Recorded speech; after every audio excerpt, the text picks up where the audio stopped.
The TMJ-TMD conundrum is real and has been puzzling the dental and medical professions for decades. This is the TMJ-TMD Demystified podcast with Dr. Tony Urbanic, where we'll connect the dots between TMD symptoms and the actual cause. We'll tackle common TMD misconceptions and educate you, the practitioner, about a simple, tested, and proven TMD solution that has already provided relief to thousands of patients, while helping practitioners build an additional source of income free from insurance control. Welcome to this episode of the TMJ-TMD Demystified podcast.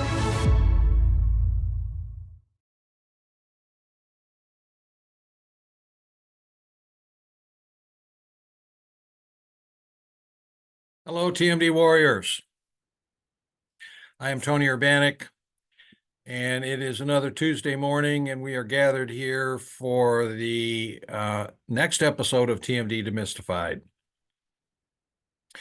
Today's topic, I can warn you, will be extremely controversial. If you think that some of the other titles and topics that I've chosen are controversial, I think this one is going to take the cake. But I will discuss it and back it up with reason and logic and science. The topic I've chosen for today is, can TMD be the explanation for most common headaches? Can TMD be the actual explanation for most common headaches? Well, first let's describe what most common headaches are. Most common headaches, on review of the literature, just kind of reviewing here for you, are tension headaches, migraine headaches, and cluster headaches.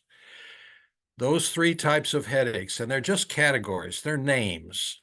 I'll go back to the concept of, and not to sound too derogatory or critical, but, medicine, dentistry, founded centuries ago, the basics of it, with bloodletting and really, basic kinds of, quote, medical care. It was, but at the time, the practitioners were usually well-educated individuals, and their knowledge was based on primarily the Roman Empire knowledge and the Greek traditions. And for whatever reason, they decided to standardize the nomenclature of medicine, and then from that, the nomenclature of dentistry decades and decades later based on Latin. So as it works out, our professions are based on Latin nomenclature. And so maybe that's a good thing, maybe that's a bad thing. But you need to understand that nomenclature and names are just names, and categories are just categories. And they're actually meaningless unless there is a qualified definition that goes with them, and that the definition is understood.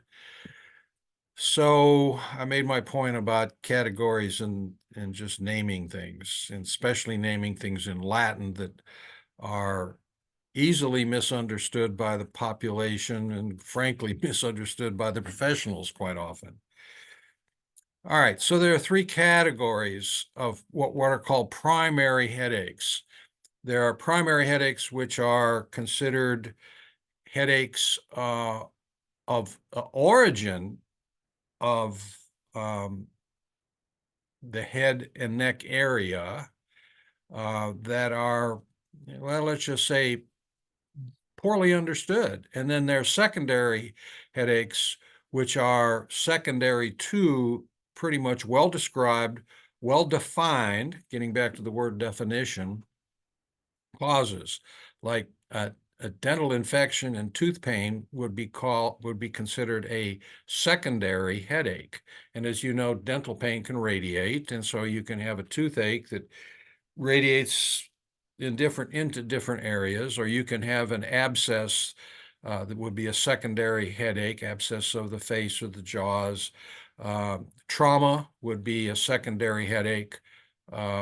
head trauma causing head pain would be a secondary headache. But the primary headaches are in three general categories, which are tension headaches, migraine headaches, and cluster headaches. Now, to differentiate between these three types of headaches, tension headaches is the most common type of headache, and as the name suggests, are associated with tension, anxiety, and stress. The relationship between tension, anxiety, and stress have been made, causing in many, many people headaches of different varieties in different areas of the head. The second is the migraine headache, which is basically in the vernacular a bad headache, in the vernacular because of television and the pharmaceuticals. That would be called a migraine headache, but actually is differentiated from other types of headaches because a migraine will usually simultaneously have visual changes, visual perceptions that are unusual, and on occasion be associated with nausea and vomiting. So you could have a, quote, tension headache that also creates nausea and vomiting and visual disturbances, and that headache would be categorized as a migraine headache. And of course, because of advertising on TV, pretty much every headache is called a migraine now. Any bad headaches by the population, by the public, is called a migraine. And then the third category is cluster headaches, which basically defined as they're clustered over time in a series over weeks or months that are similar kinds of pain clustered around time, whether it be weeks or month, but the same kind of pain that clusters around. And very frequently, though, they have an association with runny noses and congestion and swelling of the forehead and swelling of the eyelids. Now, those three types of headaches account for a huge number of painful episodes of the public. According to the British Journal of Pain, around 95% of the general population have experienced headaches at some stage in their life, with a 1-year prevalence of nearly 1 in 2 adults. So every year, at least basically half the population experiences headaches. Headaches account for 1 in 10 general practitioner consultations, 1 in 3 neurology referrals, and 1 in 5 of all acute medical admissions. 1 in 5 hospitalizations is associated with some type of headache. The World Health Organization includes headaches among the top 10 causes of disability and among the top 5 in females. We all know that headaches are more common in females. That's what it says here. World Health Organization includes headaches in the top 10 causes of disability and among the top 5 causes of disability in females. So headaches are much more common in females. A good time to make the point that estrogen exacerbates inflammation. Estrogen exacerbates inflammation, which is the explanation why temporomandibular joint headaches, or headaches caused by inflammation within the temporomandibular joint, cycles with the estrogen cycle. And you take a simple history from patients, and you'll hear it constantly with female patients that their headaches are most common on a monthly cycle, and that cycles with their estrogen cycle, estrogen progesterone cycle. So the point we're leading toward is, can TMD be the explanation for most of these headaches? Now, unfortunately, I had to read the literature and have been reading the literature for years regarding headaches in general, tension headaches, migraine headaches, and cluster headaches. And what I found, to my surprise, because I didn't do the basic research when I was in training in neither dental school or medical school or in my master's or PhD programs. Anywhere along the line in my residency did I research other parameters for headaches.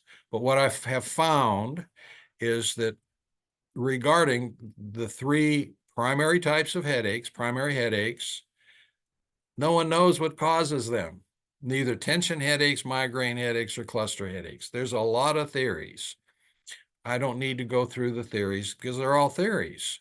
So, but as far as proof, as far as scientific, analytical, statistical analysis showing that, for example, tension headaches, I mean, bad example, stupid example, tension headaches are caused by the phases of the moon. Well, there's nothing to prove that. And I'm not saying that has anything to do with tension headaches. Although, I have to throw in here, as an intern at Vanderbilt, in my internship in oral maxillofacial surgery, I was thrown in as a general intern into the wildest emergency department in Nashville, Tennessee for 2 months. And it was obvious that when you had a full moon, the emergency department filled up with knife and gun club activities and all other kind of nonsense. And it was always the answer from the nurses was, well, it's a full moon and the crazies come out. That it was a general perception. But getting back to our topic, there is no scientific proof that neither tension headaches, migraine headaches, or cluster headaches are related to any specific topic, any specific thing, any specific causative factor, although there's lots of theories. On the other hand, regarding TMD, it is analytically proven, but more importantly, the scientific literature in our literature, which has been there for decades. When I say our literature, I mean the scientific general and analytical basic science literature rather than, quote, medical literature and, quote, dental literature, which really doesn't attack it very well at all.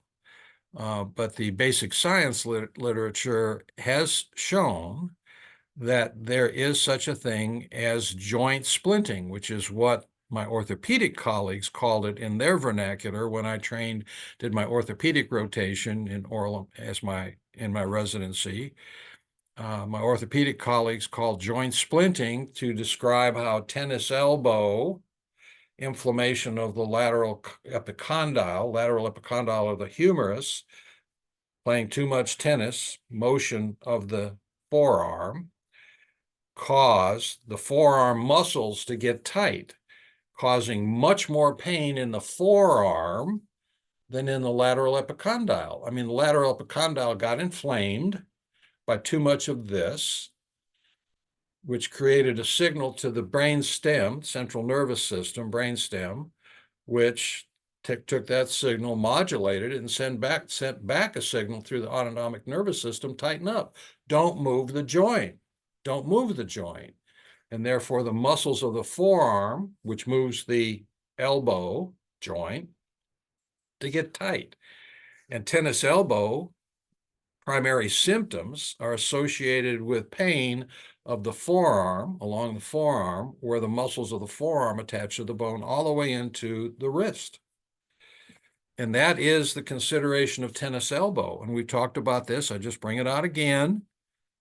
And that is analytically proven that there is such a thing as joint splinting when it comes to other joints in the body, including the elbow and the hip and the knee. Well, why doesn't this same mechanism work with the temporomandibular joint? Well, it does. It does. That was the surprising piece of knowledge that I uncovered that is not spoken of at all and not directed at all.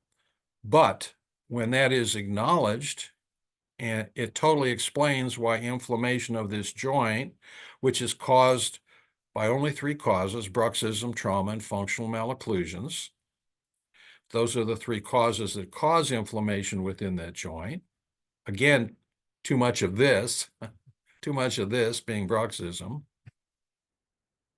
is more common than trauma or functional malocclusions. It is the most common cause of inflammation in the temporomandibular joint, which then signals the brainstem, I'm inflamed. The brainstem says, tighten up. And first it tightens up the muscles of mastication, then the muscles that hold the head tight and movable. And the patients complain of multiple times of facial pain, where the muscles attach to the bone, or neck pain. The second most common symptom of TMD is neck pain, upper back and shoulder pain, arm, hand, finger tingling, and numbness, and pain that sometimes can go all the way into the thorax. I've discussed that too many times. But that actually has analytical basic science proof that that occurs, documented well. That being the case, we have documented that, quote, in the orthopedic vernacular, joint splinting that occurs in the temporomandibular joint will cause headaches.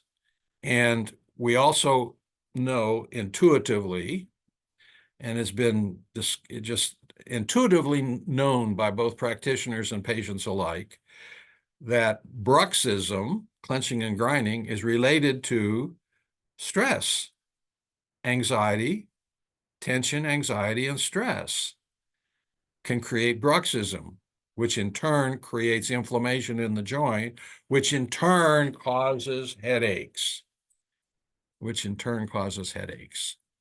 That is proven, as opposed to the scientific literature out there that cannot prove the cause of tension headaches, migraine headaches, and cluster headaches. Cannot do that. Now, are TMD headache symptoms similar to tension headaches, migraine headaches, and cluster headaches? The answer is yes. The answer to that is yes. We see patients all the time who whether or not they've been previously diagnosed with tension headaches or migraine headaches or cluster headaches, we see patients all the time who either by diagnosis on others or they claim they have these types of headaches, and their headaches diminish, go away, decrease when inflammation in the temporomandibular joint decreases by unloading the temporomandibular joint long enough, according to a protocol, unloading the joint with a device, non-surgical device and protocol. That is proven. So the question is then, you have one category in the medical community of headaches, primary headaches, tension headaches, migraine headaches, cluster headaches, which they cannot prove what the cause is. On the other hand, regarding TMD headaches, inflammatory joint headaches caused by inflammation in the temporomandibular joint, those headaches can be diminished by unloading the joint, and the symptoms of those headaches on most occasions are identical to the symptoms of tension headaches, migraine headaches, and cluster headaches. I made the point in previous episodes, I actually pulled up, I'm not going to pull it up again, pulled up a diagram of the brainstem showing the close approximation of the nuclei of the cranial nerves, the close approximation of all the nuclei of the cranial nerves in the brainstem. And the consideration that there is spillover between the nuclei, which would stimulate one cranial nerve versus another cranial nerve, once that signal arrives that the joint is inflamed. And confusion within the signaling of the nuclei, within the nuclei, and intranuclei signaling, intranuclear signaling, and internuclear signaling being confused.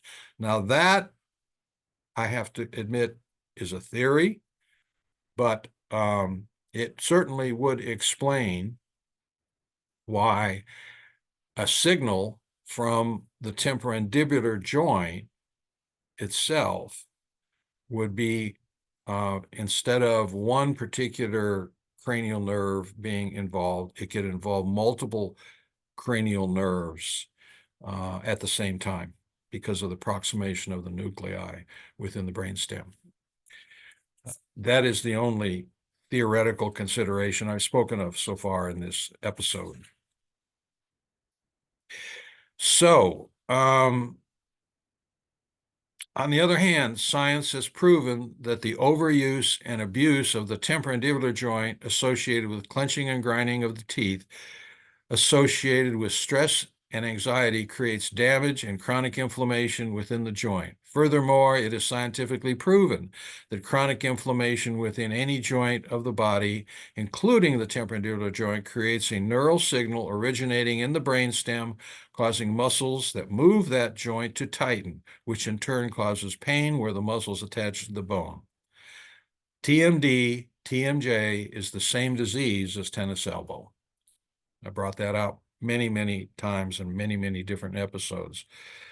But that is a fact. It operates the same way. That was the big lie. That was a previous title of an episode. The big lie about TMD is this joint is so different. It's so unique, very different, hard to figure out, so hard to figure out, nobody's going to ever figure it out. And they didn't until they looked at it from, instead of looking at it as different, looking at it from the point of view of this joint would operate naturally like any other joint in the body.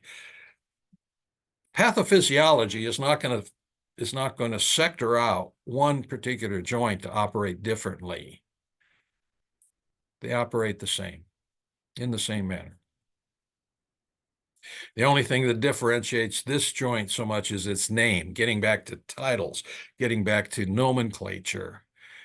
Gangliomo-arthrodial. They had to throw that out in Latin to stump everybody. I would bet that it's probably on just about every examination for dental for your dental boards. I bet every dental board in the world throws out a question to stump you on gangliomo-arthrodial joint.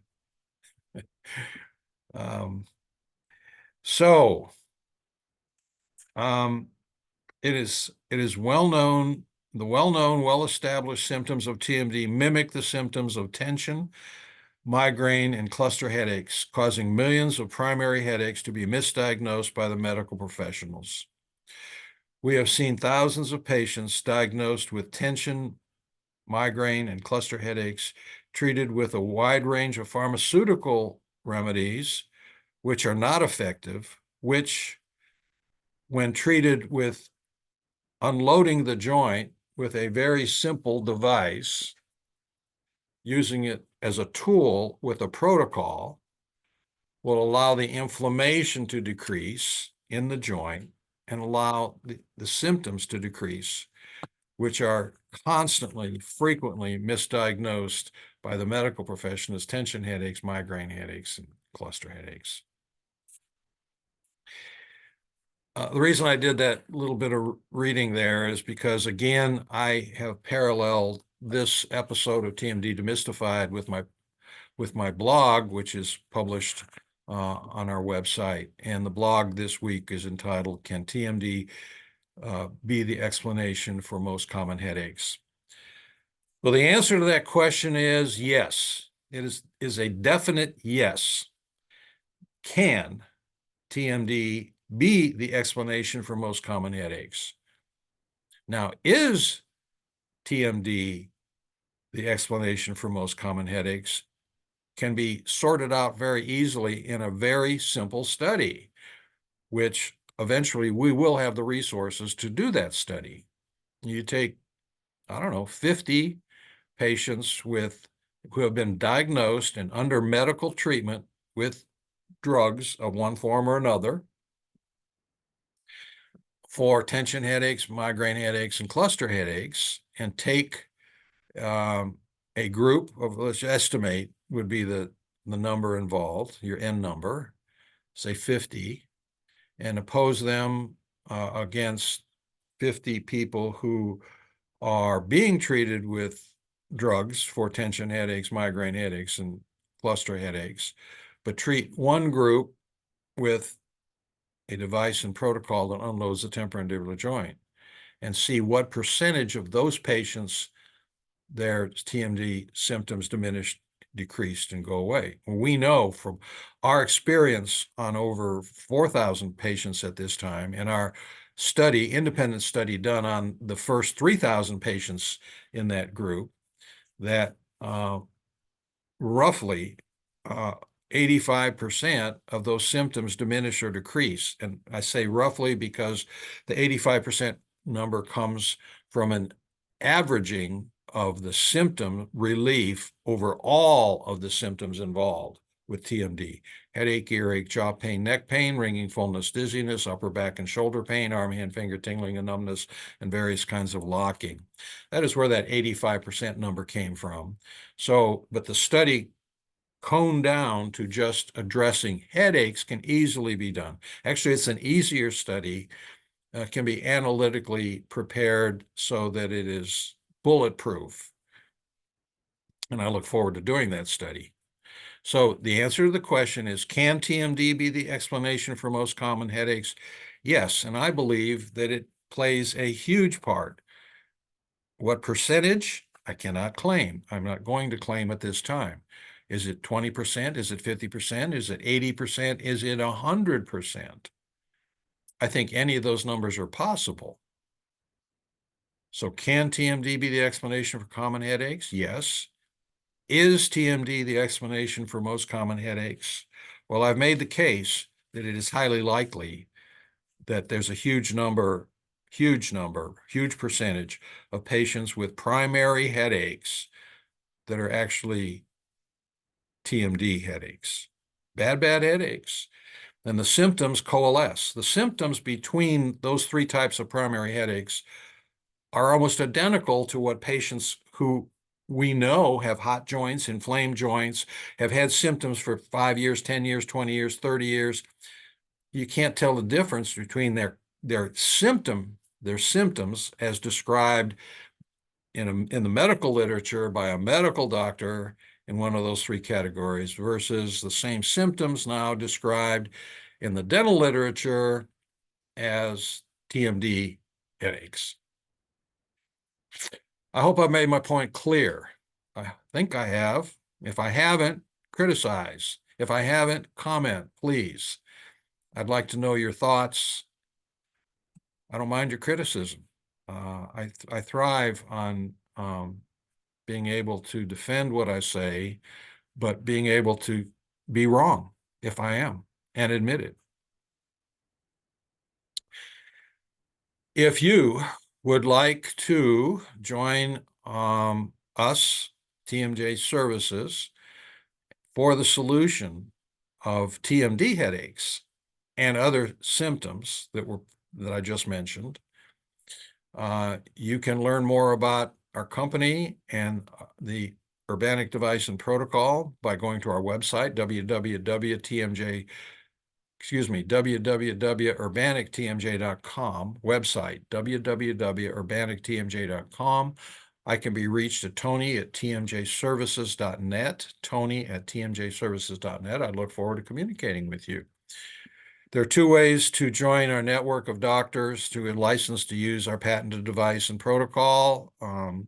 You can go to our website and actually enroll online for a 3-hour online course, which will put you in a position to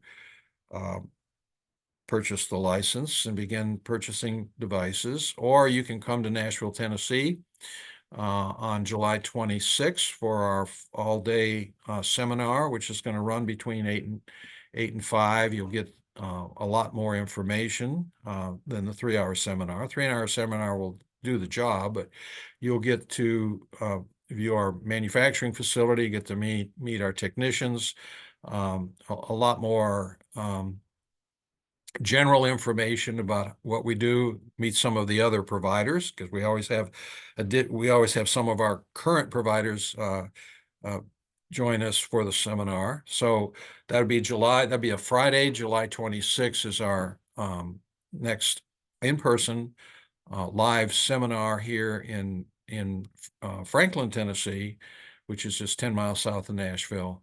And you can enroll in that seminar off of our website also. So with that being said, I look forward to the next time that I will present a topic on this podcast, which is entitled TMD Demystified. I am Tony Urbanek.